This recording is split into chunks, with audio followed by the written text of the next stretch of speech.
Hi, എല്ലാ പ്രിയപ്പെട്ടവർക്കും എൻ്റെ മറ്റൊരു വീഡിയോയിലേക്ക് സ്വാഗതം. ഇന്ന് ഞാൻ ഒരു 1/2 കിലോ ബീഫ് പിന്നെ ബ്രേക്ക്ഫാസ്റ്റിന് വേണ്ടി കറി വെക്കാൻ പോവുകയാണ്. അപ്പോൾ ഞാൻ നന്നായിട്ട് കഴുകി എടുത്തിട്ടുള്ളതാണ്. കുക്കറിനകത്തേക്ക് ഇട്ട് കൊടുക്കുവാണ്.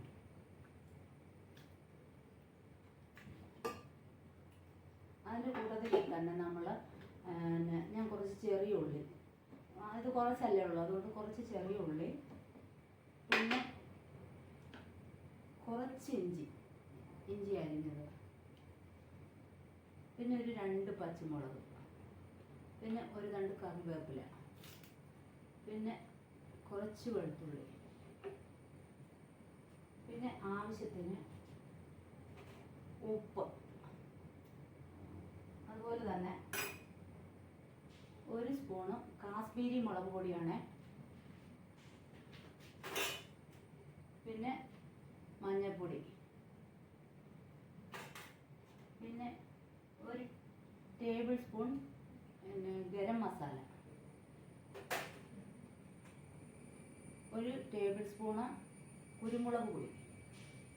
ഇനി ഇതിനകത്ത് 1 ടേബിൾ സ്പൂണ് ഇഞ്ചി വെളുത്തുള്ളി പേസ്റ്റും കൂടി ഇട്ട് നന്നായിട്ട് നമുക്കിതൊന്ന് തിരുമ്മി, ഇത് വെള്ളമൊന്നും ചേർക്കുന്നില്ല, തിരുമ്മി നമുക്ക് വേവിച്ചെടുക്കാവേ. ഇഞ്ചി വെളുത്തുള്ളി പേസ്റ്റ് ഇടുകയാണ്. അതിൻ്റെ ബാക്കി നമുക്കൊരു സ്പൂണ് വെളിച്ചെണ്ണ.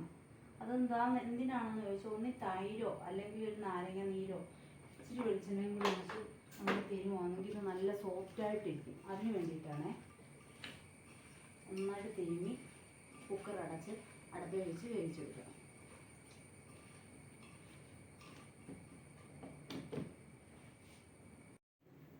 അപ്പോൾ നമ്മൾ ബീഫ് വെച്ചു, അത് വിസിൽ വരുന്നുണ്ട്, അത് വെന്തു. ഇനി ഞാൻ പാൻ വെച്ചിട്ട് എണ്ണ ഒഴിച്ചു, കുറച്ച് കടുക് ഇട്ട് കൊടുക്കാം.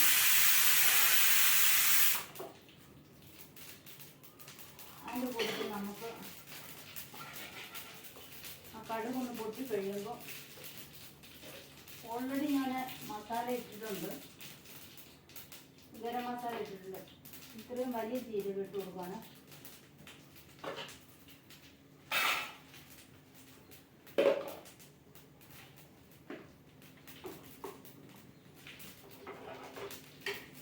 അപ്പോൾ അത് നന്നായിട്ട് പൊട്ടി വരുമ്പോൾ ഞാൻ ഒരു സവോള അരിഞ്ഞത്, ഒരു 2 പച്ചമുളക്, ഒരു 3-4 അല്ലി വെളുത്തുള്ളി, കുറച്ച് ഇഞ്ചി, 1 തക്കാളി, ഉള്ളി ഇട്ട് കൊടുക്കാമേ.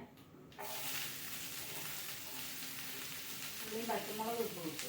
അതിൻ്റെ കൂട്ടത്തിൽ തന്നെ വെളുത്തുള്ളി ഇഞ്ചി ഇടാം.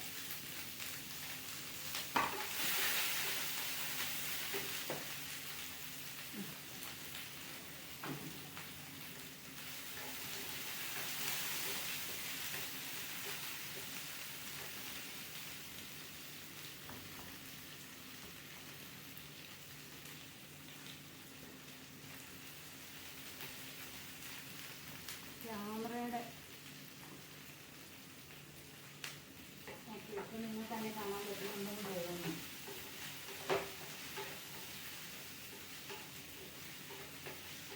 അതുകൊണ്ട് വഴണ്ട് വന്നോട്ടെ. വഴണ്ട് വരാൻ വേണ്ടി ഇപ്പോൾ ഒരു പിഞ്ച് ഉപ്പിട്ട് കൊടുക്കാതെ, അന്നേരം പെട്ടെന്നാകും. പക്ഷെ നമ്മൾ ഉപ്പിടാതെ വഴറ്റിയെടുക്കുന്നതാണ് രുചി കിട്ടുന്നത്. ഉപ്പിടുമ്പോൾ നമ്മൾ പെട്ടെന്ന് അതിൻ്റെ വെള്ളം ഇങ്ങനെ ഇറങ്ങും. പക്ഷെ പിന്നീട് ഉപ്പിടാതിരുന്നാൽ പതുക്കെ അതിൻ്റെ വെള്ളം ഇറങ്ങുള്ളൂ. എന്നിട്ട് അത് നല്ല ഇതായി വരുമ്പോൾ അതിന് ഒരു പ്രത്യേക രുചി വരും. ഇനി നമുക്കതൊന്ന് വഴണ്ട് വന്നിട്ടുണ്ട്. അതിൻ്റെ കൂട്ടത്തിൽ തന്നെ നമ്മൾ എടുത്ത് വെച്ചിരിക്കുന്ന തക്കാളി നമുക്ക് ഇട്ട് കൊടുക്കാം.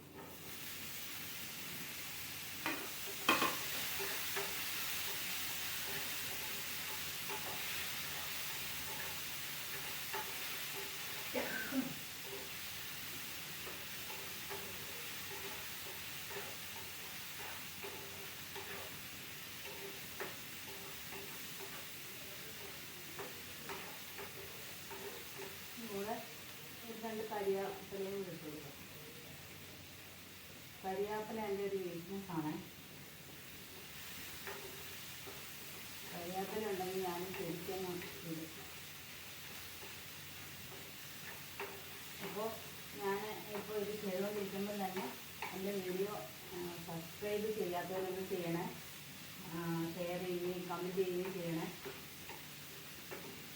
അതുപോലെ തന്നെ പലരും എൻ്റെ വീഡിയോ കാണുന്നവരുണ്ട്, അവർ പലരും പറയാറുണ്ട്. അപ്പോൾ അവർക്കൊക്കെ എൻ്റെ വലിയൊരു താങ്ക്സ്.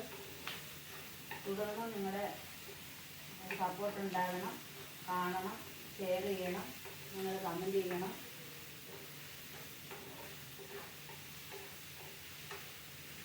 ഇനി നമുക്ക് ഇതൊന്ന് നന്നായിട്ട് വഴണ്ട് വന്നിട്ടുണ്ട്, തക്കാളിയൊക്കെ ഒന്ന് ഉടഞ്ഞു വന്നിട്ടുണ്ട്. അപ്പോൾ നമുക്ക് എന്ത് ചെയ്യാമെന്നറിയാമോ, നമുക്ക് പൊടികൾ ഞാൻ എടുത്ത് വെച്ചിരിക്കുന്നത് കാണിക്കാം. ഞാനൊരു 1.5 സ്പൂൺ മല്ലിപ്പൊടി, 1 സ്പൂൺ നേരത്തെ നമ്മൾ മുളക് പൊടി ഇട്ടിട്ടുണ്ടായിരുന്നല്ലോ, മുളക് പൊടി, ഒരു പിഞ്ച് മഞ്ഞൾപ്പൊടി, ചെറിയ ജീരകം 1/4 ടീസ്പൂണ്, പിന്നെ ഗരം മസാല.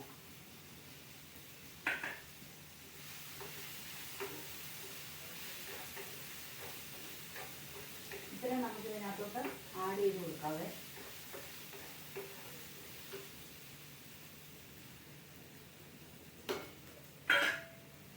കുരുമുളക് പൊടി ഇതിനകത്ത് ഇട്ടിട്ടില്ല. നമ്മൾ നേരത്തെ നന്നായിട്ട് കുരുമുളക് പൊടി ഇട്ടിട്ടാണ് ബീഫ് വേവാൻ വെച്ചത്. ഈ സമയം തീ കുറച്ചിടുക, അല്ലെങ്കിൽ മസാല കരിഞ്ഞു പോവുക.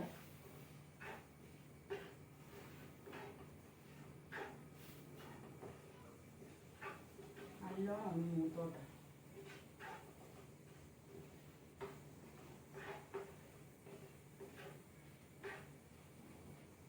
അപ്പോൾ ഞാനാണെങ്കിൽ ബീഫ് വെന്തപ്പം കുറച്ച് അതിൻ്റെ ഗ്രേവി എടുത്തിട്ട് പകുതി ഗ്രേവി, നമ്മുടെ വയറ്റി പകുതി ഗ്രേവി, ബീഫിൻ്റെ വെള്ളവും കൂടി, ആ ബീഫിൻ്റെ സ്റ്റോക്കും കൂടി എടുത്ത് ഇതുപോലൊരു ഗ്രേവി ആക്കി മാറ്റി പൊറോട്ടയൊക്കെ കഴിക്കാൻ വേണ്ടിയിട്ട്.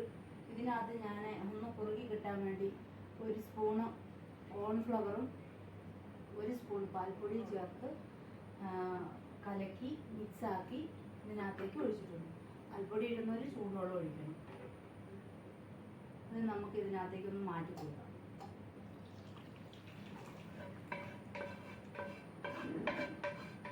അപ്പം നമുക്ക് നല്ല ഗ്രേവി കിട്ടും കറി. കാരണം ഞാൻ ആ ബീഫ് ഫ്രൈ ആക്കി എടുക്കാനാണ്. ഇനി നമുക്ക് അതിൻ്റെ ബാക്കി വന്ന ബീഫ് ഇതിനകത്തേക്ക് ഇട്ട് കൊടുക്കാം. ഇത് നമ്മൾ ആദ്യം വെച്ചപ്പോൾ ഉള്ള പൊടികൾ മാത്രമേ ഉള്ളൂ, ഇത് മസാല വേറെ ഒന്നും ഇട്ടിട്ടില്ല.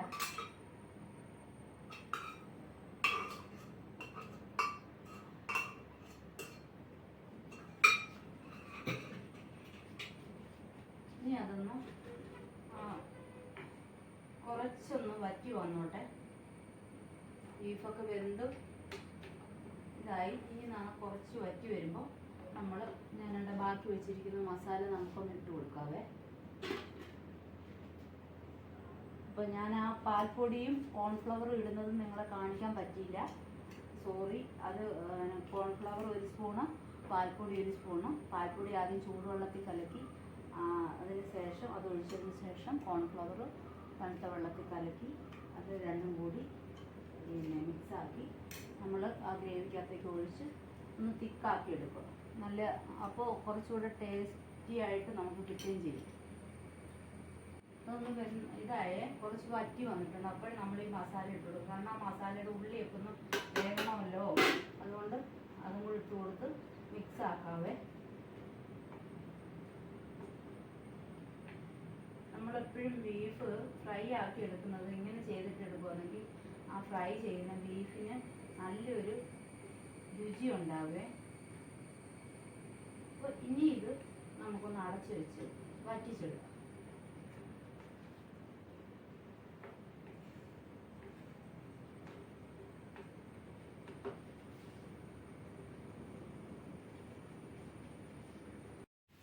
അപ്പോൾ നമ്മൾ ഇപ്പോൾ ബീഫ് റോസ്റ്റായി കണ്ടോ. ഈ പാകത്തിന് മതിയെന്നുള്ളവർക്ക് ഇങ്ങനെ എടുക്കാം. ഇതിപ്പോൾ നല്ല ബീഫ് റോസ്റ്റ് ആയിട്ടുണ്ട്. ഞാനിപ്പോൾ ഇതിനകത്തേക്ക് ഒരു തുള്ളി എണ്ണ ഉണ്ടോ, എണ്ണ ഒഴിച്ചു. എന്നിട്ട് രണ്ട് തണ്ട് കറിവേപ്പില അതും ഇട്ടു. അതിനകത്തേക്ക് ഒരു പിഞ്ച് മസാലപ്പൊടിയും, ഗരം മസാലയാണ്, മസാലപ്പൊടിയും അതുപോലെ തന്നെ ഒരു പിഞ്ച് പിന്നെ കുരുമുളക് പൊടി ഇട്ടു. ഇനി നമുക്കൊരു നന്നായിട്ട് ഒന്ന് ഫ്രൈ, നന്നായിട്ടൊന്നും ഫ്രൈ ആവുന്നില്ല, എന്നാൽ ആ കരിയാപ്പിലയുടെ മണവും ആ പച്ച വെളിച്ചെണ്ണയും പിന്നെ എല്ലാം കൂടെ ഒന്ന് മിക്സായി വരുമ്പോൾ ഒരു പ്രത്യേക ടേസ്റ്റാണ്. പിന്നെ നമ്മൾ ഒരു തുള്ളി കായപ്പൊടി അതിടുന്ന എന്തിനാന്ന് വെച്ചാൽ നമ്മുടെ ഈ ബീഫ് കറി വെച്ചിരുന്നാലും പെട്ടെന്ന് ചീത്തയായി പോകത്തില്ല. നമ്മൾ ഫ്രിഡ്ജിലൊന്നും വെക്കണ്ട, പുറത്ത് ചൂടാക്കി വെച്ചിരുന്നാലും അത് ചീത്തയായി പോകത്തില്ല.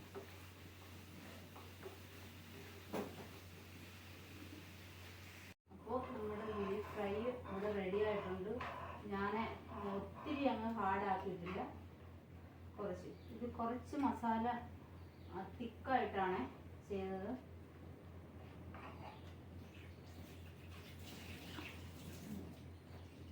അപ്പോൾ എല്ലാവരും ട്രൈ ചെയ്ത് നോക്കുക, ഫീഡ്ബാക്ക് അറിയിക്കുക. അടുത്തൊരു വീഡിയോയിൽ നമുക്ക് കാണാം. ബൈ.